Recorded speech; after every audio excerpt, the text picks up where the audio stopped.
I woke up basking in the sun on an estate that had to be thousands of acres. It took me a solid minute to process that a guy who used to sling hot dog from a street cart, had somehow been dropped into the body of cannon fodder character in a trashy romance novel.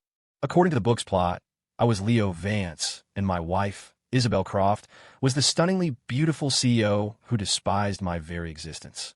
We were trapped in a marriage of convenience arranged by our families. I'd been pathetically in love with her for over a decade, but her heart belonged to her childhood sweetheart, the one that got away.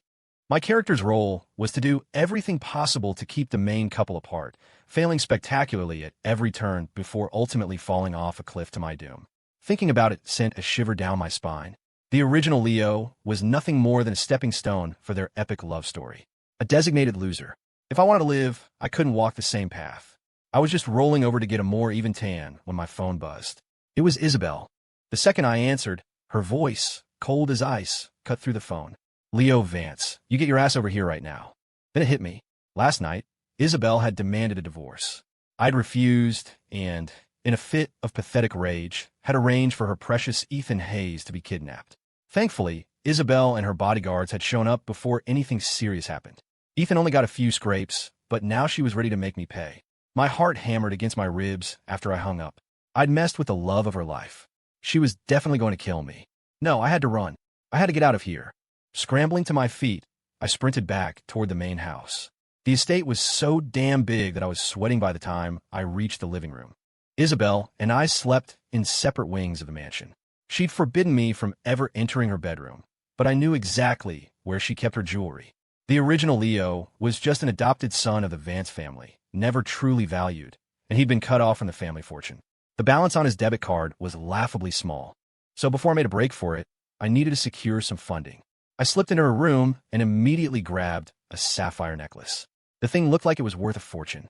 A few of these, and I'd be set for life. While rummaging, I stumbled upon a sketchbook. Curious, I opened it. It was a birthday gift from Leo to Isabel. Page after page was filled with sketches of her, starting from when she was a teenager. Each one was dated and perfectly preserved. It was clear the original Leo was hopelessly in love with her, but it was all worthless in her eyes. I remembered a scene from the book. Just before he died, Leo begged Isabel to look at him one last time, but she didn't give him a single glance, completely focused on Ethan. What a lovesick fool. I put the sketchbook back and grabbed a few more necklaces. Just as I stepped out of the room, cradling my haul, two of Isabel's bodyguards blocked my path. Game over. There was no escaping now. Half an hour later, I was shoved into a private room at an upscale downtown club. When I saw Isabel sitting in the center of the room, I froze. Her face was exquisitely beautiful, her skin flawless. Her chest rose and fell with her anger, accentuating her perfect curves. The woman radiated an aura of aristocratic power, mixed with a subtle, dangerous allure. No wonder the old Leo was obsessed with her. She was, without a doubt, a perfect 10. Ethan Hayes sat beside her. Like every golden boy in these novels, he had a tragic backstory, but was blessed with a handsome face that could melt any woman's heart. The other people in the room were a collection of rich kids, all staring at me with smug, expectant grins. Isabel's voice was arctic. Leo, get on your knees and apologize to Ethan. Ethan gently touched her arm, his tone laced with feigned reluctance. It's okay, Izzy, he know. Isabel snapped, cutting him off. He dared to have you kidnapped. He needs to pay the price. I knew she wouldn't let this go until she had thoroughly humiliated me and avenged her precious Ethan. A wise man knows when to bend, and my life was on the line. Steeling myself, I dropped to my knees with a loud thud. I'm so sorry, Mr. Hayes. I don't know what came over me. It was a moment of madness to have you kidnapped. Isabel was stunned. The rest of the room erupted in shocked murmurs. I looked up, plastering a pathetic look on my face. Do you need me to bow my head in apology? Before anyone could answer, I pressed my forehead to the floor once, twice, 3 times. Enough. Isabel's face was grim as she threw a document onto the table in front of me. Leo Vance, she threatened, her voice low and menacing. If you don't sign this today, I will break your legs. I instinctively glanced down at my own long legs and shuddered. My eyes fell on the papers. Divorce agreement. Of course. This was her real goal. I scrambled to my feet and picked up the agreement, scanning the pages. My eyes widened. What? A settlement of $200 million and 10 properties. Are you kidding me? Is this for real? Tears welled up in my eyes and streamed down my cheeks.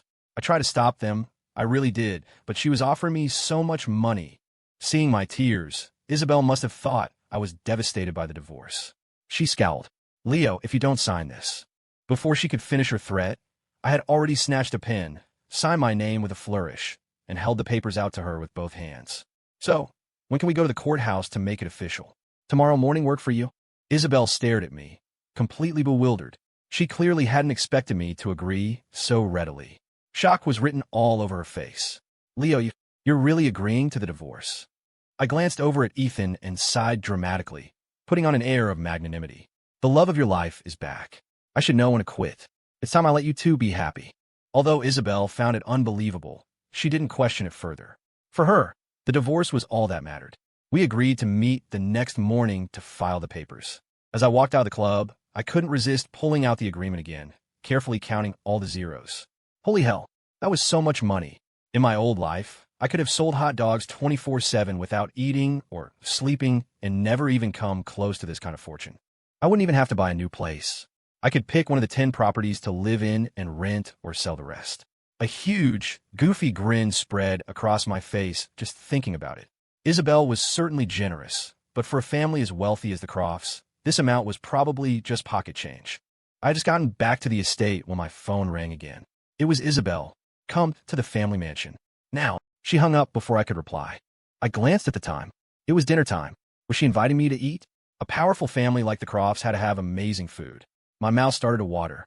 I immediately got in my car and headed over.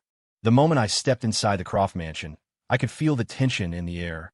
Isabel and Ethan were standing together in the middle of the living room, looking uncomfortable. Isabel's father, Mr. Croft, sat on the sofa, his face a thundercloud as he tapped his cane heavily on the floor. It wasn't hard to guess what was happening. Mr.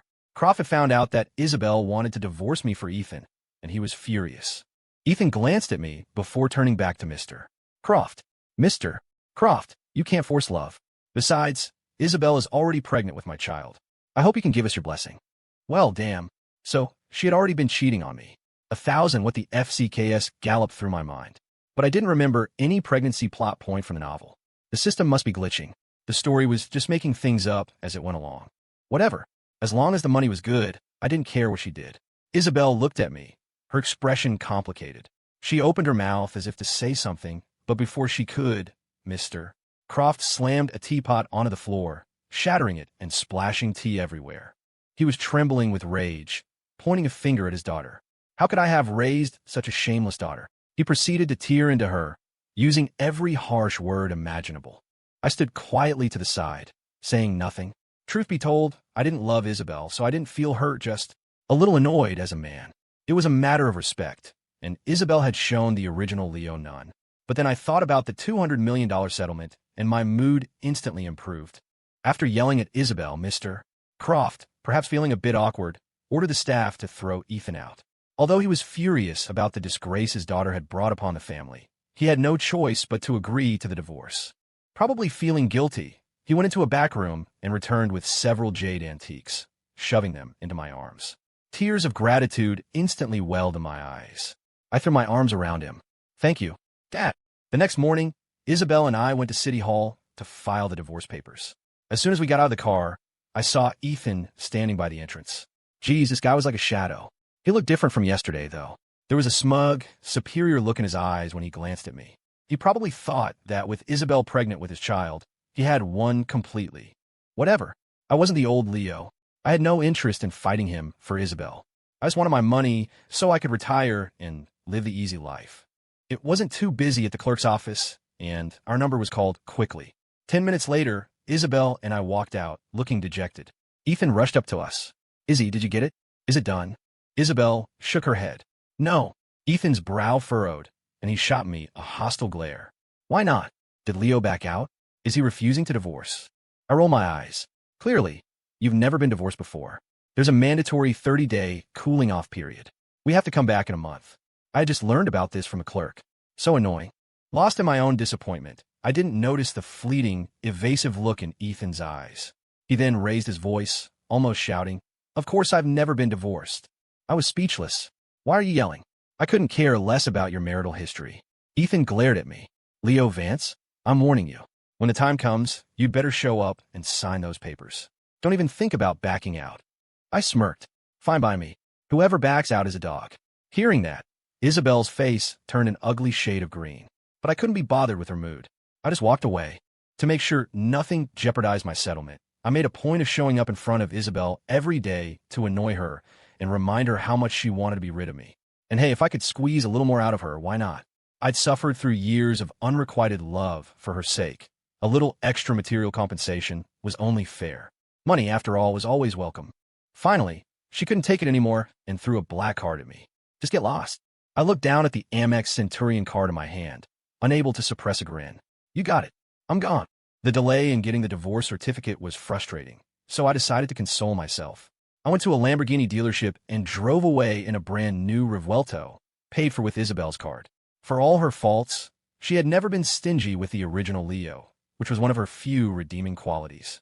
Cruising down the street in the supercar, I was turning heads everywhere. A hot car and a handsome guy. Who wouldn't look? Next, I went to a hospital for a full physical. I had to make sure I'd be healthy enough to enjoy my future riches. As I was leaving the hospital, I heard someone call my name. Leo. I looked up. The woman standing in front of me was Chloe Reed. She and the original Leo were childhood friends, and she'd had a crush on him for years. But he'd been too blind to see it, determined to hang himself on the branch of Isabel's tree. For that reason, she and Isabel did not get along. After I married Isabel, Chloe had kept her distance. I shook my head internally. The original Leo was a real idiot for passing up a sweet, pretty girl like this. Are you feeling okay? Chloe asked. Yeah, just a routine checkup, I said, looking at her. What about you? Chloe held up a paper bag. I'm picking up my dad's heart medication. She paused, then added, I heard you and Isabel are getting a divorce. I nodded. Yeah, she's pregnant with Ethan Hayes' kid. Why stick around? Is a holiday I don't know about. Chloe's eyes widened in surprise, but then a flicker of understanding crossed her face as she studied me. Leo, I haven't seen you in a while. You seem different.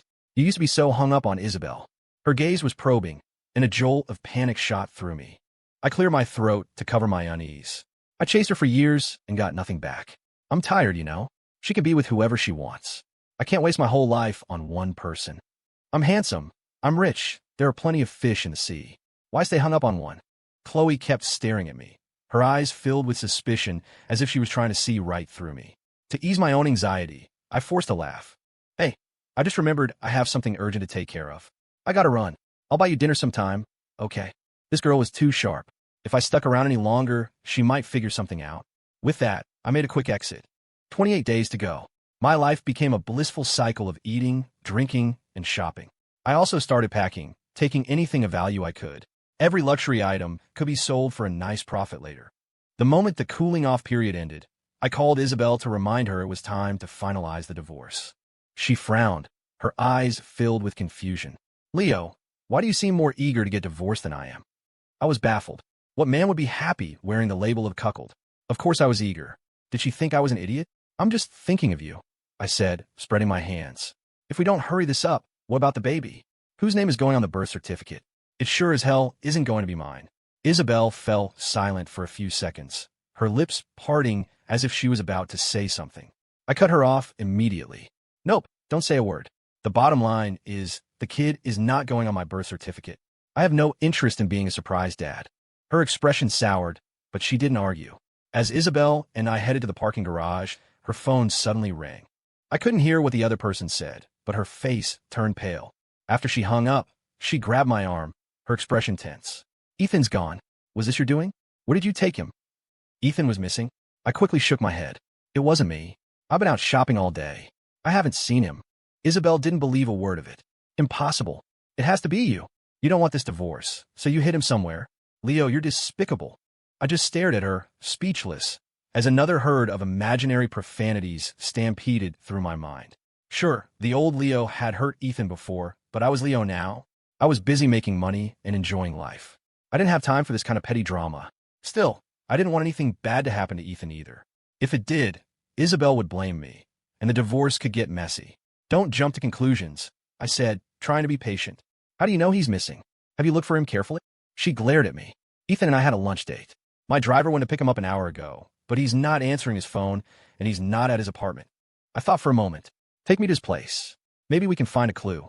Isabel stared at me for a long moment before saying through gritted teeth, "Leo, if anything happens to Ethan, I will never forgive you." At this point, I was too tired to argue. Finding the guy was the priority, just to keep myself out of trouble. When we arrived at Ethan's apartment, I did a quick sweep of the place, but found nothing out of the ordinary. Did the guy just vanish into thin air?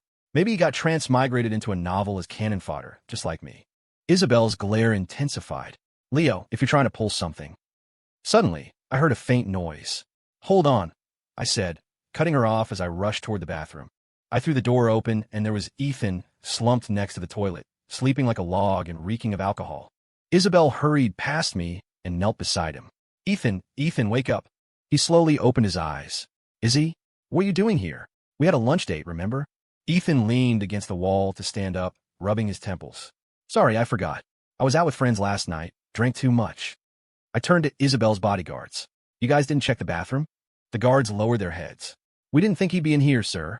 "Fair enough. Who would think to look for someone sleeping next to a toilet?" The guy had some weird hobbies. Isabel spun on her bodyguards.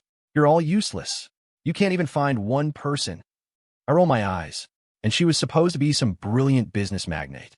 "Hey, soon-to-be ex-wife," I said, my voice dripping with exasperation. "Next time, maybe get your facts straight before you start throwing around accusations, okay?" I've been freaking out for nothing, and now it was my turn to be pissed.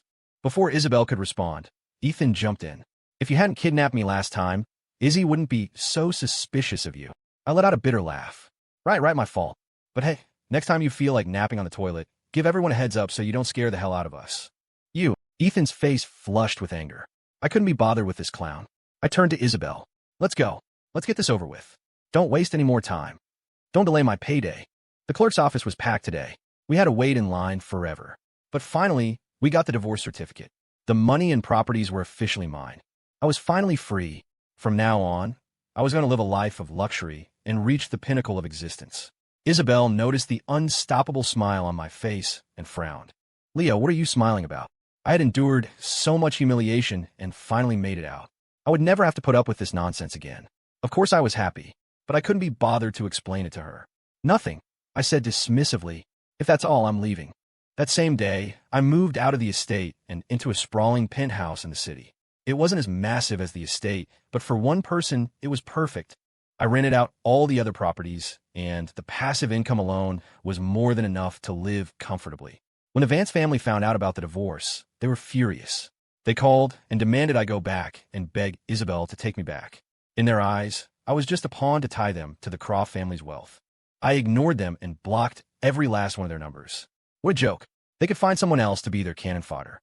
I was just here to enjoy my life. That night, I went to a bar. Life is short. You should enjoy it while you can. I'd only had 2 drinks when I ran into Chloe Reed. "Leo, you're at a bar." Chloe's surprise was understandable. The original Leo would never have set foot in a place like this. I pulled the divorce certificate from my pocket and showed it to her. A guy gets divorced, he's got to celebrate, right? Chloe glanced at the certificate and smiled. "Well, in that case, can I join you for a drink?" A sly idea popped into my head. "How about you treat me? I've got to start saving up. I might want to get married again someday." The Reeds were just as wealthy as the Crofts, and Chloe was an only child. Her money would last for generations. I'd just be doing her a favor by helping her spend some of it. Chloe sat down, resting her chin on her hand as she looked at me. Isabel might be a questionable person, but I doubt she was stingy with the settlement. I chuckled. "Oh, definitely not. But I'll need a nest egg for my future wife, won't I?" Chloe raised an eyebrow. "You just got divorced, and you're already thinking about remarrying? What? Am I supposed to stay celibate for her?" I scoffed. "No way. She's ancient history to me." Something I said must have pleased her, because she said cheerfully, "All right, order whatever you want tonight. It's on me." I was ecstatic and immediately ordered a bottle of ridiculously expensive vintage whiskey. The next day, I woke up in a hotel bed. Next to me was Chloe. I shot up in a panic and checked under my shirt. Thank God, nothing happened. Chloe woke up too, glanced at me, and complained, "If you can't handle your liquor, don't drink so much. It was a workout getting you here last night. You're heavy." She shook her arm for emphasis. So I got blackout drunk. Chloe had brought me to a nearby hotel to look after me, and had been so worried I might get sick in the night that she hadn't left, eventually falling asleep. Looking at Chloe, I suddenly thought she was a million times more reliable than Isabel. I remembered a time when Leo and Isabel had fought. He had gotten wasted, and not only did Isabel not care, She had her bodyguards throw him out of the mansion to sleep on the lawn. After that night, Leo swore he would never drink again. Chloe and I got ready and checked out. Just as we stepped out of the hotel, I saw Isabel not far away. Ethan was standing next to her, looking sharp in a tailored suit. Isabel was probably here to meet a client. After all, this was a hotel owned by the Croft Group. Chloe, thinking I hadn't seen them, nudged my arm and motioned with her head. I shrugged. A good ex is a dead ex. No need to say hi. As cannon fodder, I was no match for the main characters. It was better to stay far away from them. Isabel's gaze lingered on me for a few seconds. She then turned and said something to Ethan. A flash of anger crossed his face, but he got into a car by himself and drove away. Isabel walked toward us, her expression dark. I need to speak with you alone. Before I could answer, Chloe said to me, I'll wait for you in the car. She then headed toward the parking lot. What's up, Ms.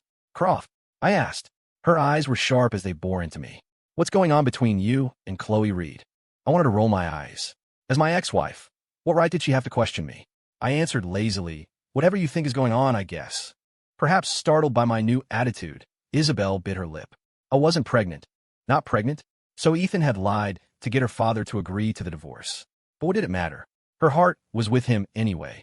Pregnant or not, it made no difference. I just said, oh, well, then you and Mr. They should get to work on that. Hope you get pregnant soon. Isabel was taken aback.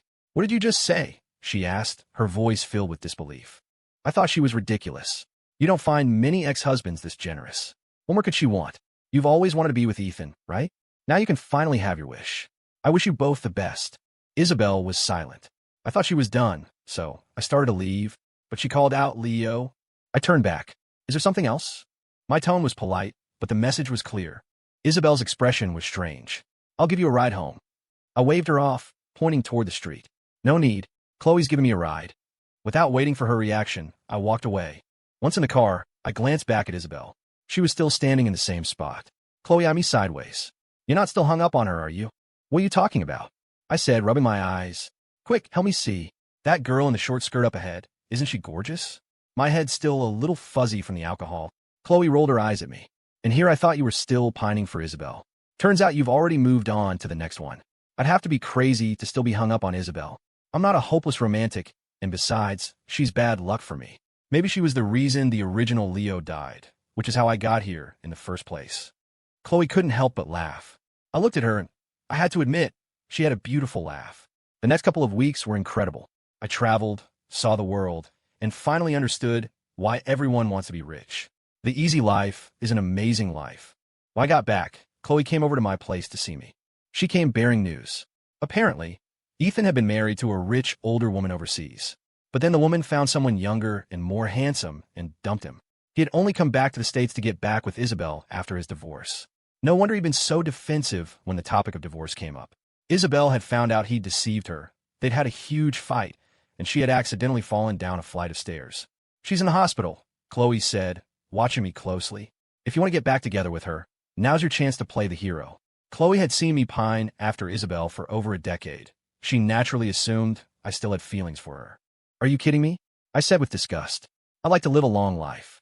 Getting back with her would probably shave off a few years. Suddenly, my phone, sitting on the table, started ringing. It was Isabel. I picked it up. Hello. Isabel's voice came through, hoarse and weak. Leo, I'm in the hospital. And what does that have to do with me? I'm not your father. But out loud, I said, oh, well, get some rest. Leo, aren't you going to come see me? Then it clicked. 2 years ago, Isabel had been in a car accident. During her hospital stay, the original Leo had been by her side constantly, more attentive than any nurse. But even then, she treated him like dirt. Was she calling me now, expecting me to rush to her bedside? In her dreams. We're divorced, I said flatly. There's no reason for us to be in contact, let alone for me to visit you in the hospital. If there's nothing else, I'm hanging up. After I ended the call, I noticed Chloe was staring at me. Didn't you say last time that you buy me dinner? She asked. I had just said it casually, but I was surprised she remembered. All right, I said. I'll go get groceries. We can eat here. Chloe blinked. You can cook. The original Leo certainly couldn't. But I could. It's not that hard, I said. You wait here. I'll be right back. I'm going to make you a feast. Plus, it would save money.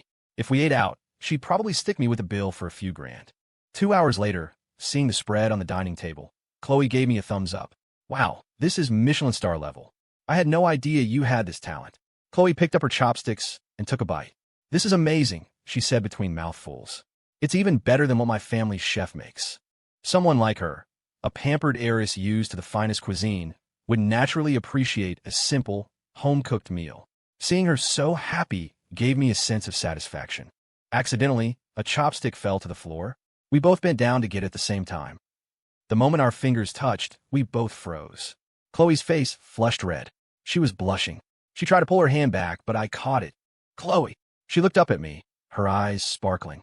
To be honest, my heart was pounding, especially with her staring at me like that. Compared to Isabel's cold, untouchable demeanor, I liked Chloe so much more. She seemed feisty on the outside, but underneath she was gentle and feminine. In my old life, I was just a single guy with no dating experience. Being this close to a girl made my palms sweat. My throat felt dry.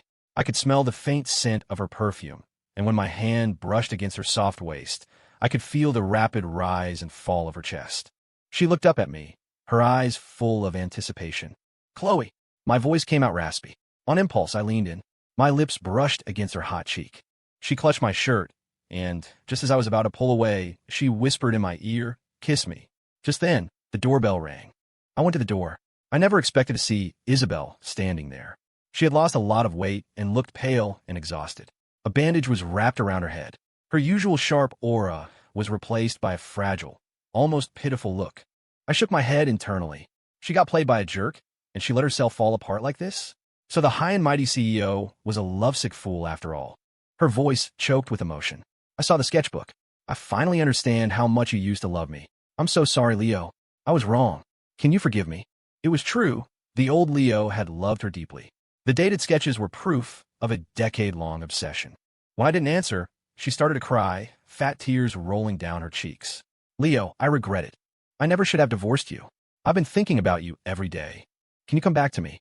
The old Leo would have probably melted and wiped her tears away. But I wasn't him. Watching her sob, I just felt annoyed. Isabel, there are no do-overs in life. It's impossible for us. Isabel grew frantic and was about to say more when her gaze fell on something behind me. Chloe had come to stand by my side. She wrapped her arms around my waist and looked up at me with a smile. Leo, those braised short ribs you made were to die for. I could eat 3 bowls of rice with them. I looked down at her, my voice softening unconsciously. If you like them, you can have them every day. Chloe turned to Isabel, a sweet smile on her lips. Ms. Croft, since you're here, won't you come in and join us? Isabel's face went white. Her eyes darted between our intertwined hands. She opened her mouth, but in the end, said nothing. She turned and stumbled away. Watching her leave, I couldn't help but think. The once invincible business titan, now brought to her knees by love. How the tables have turned. Suddenly, a sharp pinch at my waist brought me back. I looked down to see Chloe glaring at me. What was that sentimental look for? You're not still hung up on her, are you? Don't forget, you were just about to. I chuckled and pinched her cheek. What are you thinking? I couldn't be happier. I was just afraid you were going to change your mind and not want me. Chloe's face turned beet red, and the next second, she threw herself into my arms. I held her tightly. This was so much better than any of the luxury goods Isabel had given me. After Chloe and I made our relationship official, she took me home to meet her parents. Knowing her father had a heart condition, I made sure to bring him the best imported health supplements I could find. Mr. and Mrs. Ree were very fond of me. They didn't care at all that I was divorced. They chatted with me for a long time and even asked when we were planning to get married. Chloe isn't getting any younger, her mother said. If you two are serious, it would be wonderful to have a wedding soon. I took Chloe's hand, saw the hopeful look in her eyes, and said seriously, next month, I want to marry Chloe as soon as possible. Mr. and Mrs. Reed beamed, nodding enthusiastically. After a bit more conversation, they went upstairs to rest. Chloe looked at me, a little nervous. You told my parents we'd get married next month. Are we? Before she could finish, I pulled a small Tiffany blue box from my pocket. I opened it to reveal a dazzling diamond ring. I had bought it before coming over. I didn't want to lose Chloe, so I wanted to get married quickly. I looked at her and asked solemnly, Chloe, will you marry me? It was a 10-carat diamond, sparkling brilliantly under the light. I could be a bit cheap in my daily life, but marrying the woman I loved was not something I would skimp on. Chloe was so moved, she started to cry. I smiled and wiped her tears away, but she playfully slapped my hand. I was stunned for a second, then I heard her say, "What are you wiping my tears for? Hurry up and put the ring on my finger." She was afraid I'd change my mind. I laughed and carefully slid the ring onto her finger. Chloe threw her arms around me in excitement, and I held her tight. Getting married next month was a bit rushed, so I had to get started on the wedding preparations right away. The next morning, I went with Chloe to a bridal boutique. After she chose a dress, she went into the fitting room to change. I sat on a sofa to wait. Suddenly, I felt a pair of eyes on me. I looked up and saw Isabel standing not far away, her face pale as she stared at me. She approached, her voice trembling. "Are you really going to marry Chloe?" I nodded firmly. "Yes, the date is set for next month." A look of pain crossed her face. "Can you not marry her?" Isabel, I interrupted, looking her straight in the eye. "You don't love me. You're just seeing me with someone else, and your possessiveness is kicking in." Tears welled in her eyes as she denied it. "No, that's not it. I always thought I loved Ethan, but after the divorce, I realized I was wrong. I regret it. I miss you. I love you." I didn't want Chloe to come out and see Isabel here, ruining her good mood. So I said bluntly, "Even if you regret it now, it has nothing to do with me anymore. Isabel, my heart belongs to Chloe now. I only want to be with her." Tears streamed down her face. I added, "Look, I see you crying right now, and I feel nothing. Don't you get it? I don't love you anymore." Isabel froze, her body rigid. Her lips trembled, but no words came out. After a few seconds of silence, she bit her lip and turned to leave. Outside, a storm had begun to rage. Isabel didn't have an umbrella, and she let the rain soak her, making her look utterly wretched and defeated. I had never seen her like this. She was always so proud, so untouchable. Now, she looked like a butterfly with broken wings, fragile and broken. But I felt nothing. Just then, Chloe stepped out of the fitting room in her wedding dress. The gown was ethereal, her smile radiant. She nearly blinded me. "Wow, honey, you are so beautiful. Absolutely stunning," I said, my voice filled with awe. Chloe blushed. "You're just a smooth talker." I wrapped my arm around her waist. "I'm telling the truth," I said earnestly. "In my eyes, you're the most beautiful thing in the world." For me, Chloe was the woman I was meant to love, the person I wanted to spend the rest of my life with. Soon, it was our wedding day. Chloe and I were both excited and incredibly happy. When she walked down the aisle on her father's arm, my eyes grew misty. After the ceremony, I lifted Chloe into my arms, ready to carry her home. Out of the corner of my eye, I thought I saw Isabel's figure. She was standing in a corner outside the church, watching us from a distance. But I didn't care about her. I looked down at Chloe in my arms and smiled, a joyous and contented smile. "Let's go home, wife." From that day forward, my life was only about the woman in my arms. My heart and my eyes were filled with only my new bride.